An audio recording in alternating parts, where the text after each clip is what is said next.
Hello YouTube, this is ChardarYuGiOh. Usually on Saturdays I like to have a deck profile, but I could not make it to locals today because there was too much ice on the roads and I don't have a tripod to do one of my own decks. So I'm just going to talk about why I think you should play the OCG format either on Dueling Network or DevPro or in real life proxies or wherever you test. And mostly in this video I'm going to discuss you should play it because it gives you a chance to play with new archetypes before they get to TCG. This teaches you how to play with them, understand how their cards interact, what ratios of their cards are good, and probably more importantly, how to beat them. Because I don't think many of my subscribers, at least, immediately rush out to build the newest, most expensive deck after a new set comes out. Like, I try to focus on more casual play or local regional level play. Like, I certainly don't do that. I think you'll spend way too much money doing that. If you do that, that's fine.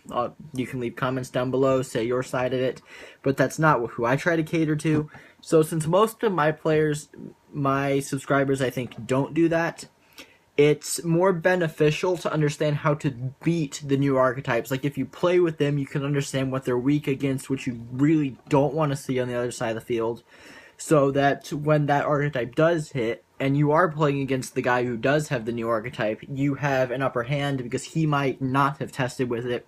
He might not have as thorough the understanding of it as you do, and you'll be able to pick apart his plays while you're watching him play and figure out how to beat him with a rogue deck or whatever current deck you're playing with. One of the other big benefits of this is, like I said, you don't waste money. Like, if you rush out and you buy 3 of every card in the new archetype, you're probably not going to end up playing with that many.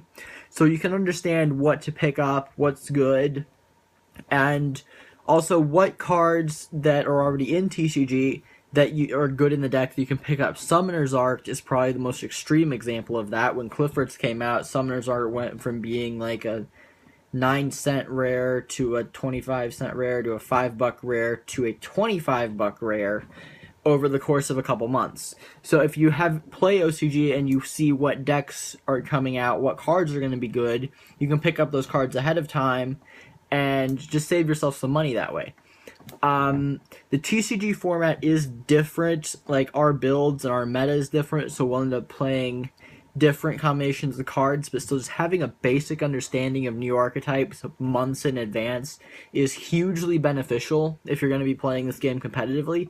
And OCG format, I like TCG format better, but it's a fun diversion because you do have Heavy Storm. You don't have Heavy Storm anymore. You have Harpy's Feather Duster, and just Stratos is unbanned, and there's just lots of different cards that you can play with in OCG that you couldn't before in TCG.